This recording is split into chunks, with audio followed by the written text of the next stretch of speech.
What's going on, everybody? Welcome back to another week of the Breeders' Cup Classic rankings, and we're going to trim it down from 10 to 5 this week. We're going to focus just on 5 as we get closer to it, and it's kind of starting to feel like, we can really get this thing narrowed down after the latest rounds of prep. So Breeders' Cup Classic rankings, top 5 instead of top 10 this week, as we'll kind of narrow it down. So let's get it kicked off here. We'll go right to it. These are the top 5 horses that I have right now for the Breeders' Cup Classic, and I'll start from the bottom like normal and go to number 5, Olympiad. And this horse only has had one bad race all season, and it came in the Whitney, unfortunately, which was a big spot for him. But he did bounce back and run really well in the Jockey Club Gold Cup at Saratoga. Like I said, other than that, he's been flawless other than that Whitney loss. He certainly seems kind of like a player once again after a little bit of he better bounce back or maybe, we're not going to have this horse in the mix. That was a really solid race last time out. Still maybe a little bit behind our top 4 horses, but maybe not as much as he once was. So Olympiad at number 5, still feel very comfortable having him ranked up there in the top 5.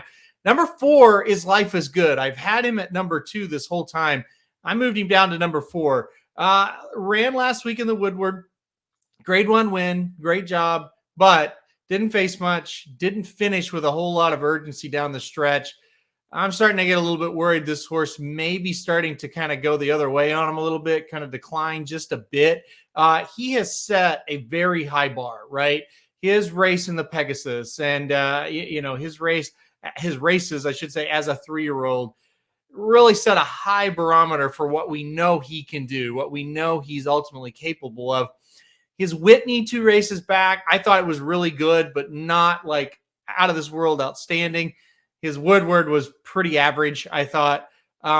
Remember last year, Knicks Go prepped in the Lucas Classic, really stood out amongst the rest of that field. Didn't have like a huge buyer, didn't run a huge time, but man, just looked like a beast down the stretch. Looked full of run, looked ready for more. We talked about last week, we're going to analyze Life is Good in that last 16th of a mile. It didn't look like Knicks Go last year. Now, the track was sloppy, and that's part of it for sure, but it was enough for me to go, I really, as once I was very confident that this horse would be fine for the Classic. Now I'm not quite sure. So I put him at number 4 this week. Still love the horse, still think he is clearly, as far as accomplishments, has been incredible and the second best horse in the country, only behind Flightline. So a great year, a great horse. Not loving him for this race so much anymore, but still I'll take him at number 4. Number 3 is Taba. Look, you think about the Travers, you think about the horses that ran in the Travers. They came back. They all ran pretty well in the Pennsylvania Derby. But Taba absolutely did not just dominated the field, ran away from him. So Taba at number 3 for me. I think he's right up there now with a chance. I think he's got a good running style for the Classic. I think he'll be able to have that early speed in the middle to pounce. He's probably going to turn for home, and other than Flightline, he's going to be the one they got to run down. I'm afraid Flightline will already be kind of ahead of him by that time, but I do think Taba's going to be right there with a chance here. I think he's going to be taken more serious than what we once thought 4 or 5 weeks ago. That's absolutely for sure. He's moved up to number 3 on my list. Number 2 is Epicenter, and I talked about it. The Travers is coming back to be a pretty darn good race. Horses are running really well out of the Travers. Cyberknife came back to run 3rd in Pennsylvania Derby. Zandon came back to run 2nd. And again, I mentioned, if not for a huge Taba performance, those would have been the 1-2 finishers of the race.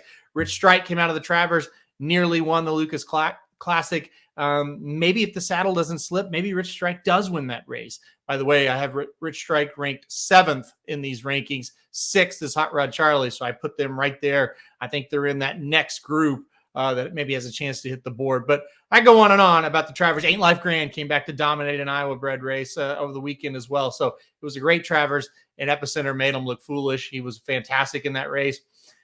If Flightline, for whatever reason, doesn't show up, Epicenter versus Taba would be amazing. That would be a great race to watch.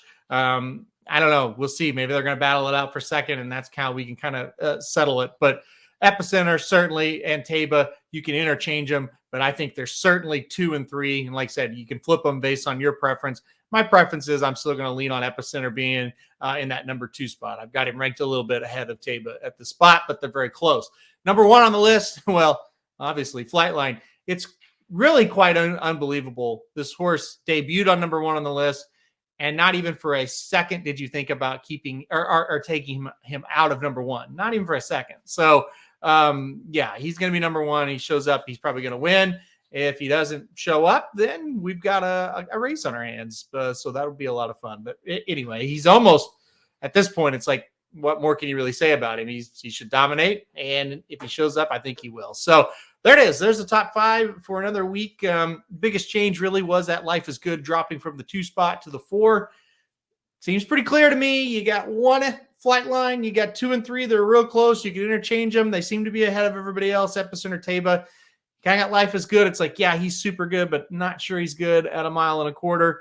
And then it kind of your Olympiad, Hot Rod, Rich Strike next group of, hey, they could hit the board if one of the better horses kind of falter. You know they're going to run decent and they could hit the board. So that's kind of the way I see it right now. All right, guys, we will be back next week to kind of update these rankings if we see anything. And, we're now a month away, guys. So it is getting very, very, very exciting. All right, guys, thanks everybody for watching this video.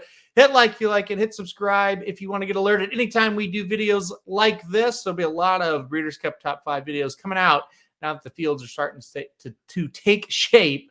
Easy for me to say. So, all right, guys, thanks for watching, and we'll see you next week.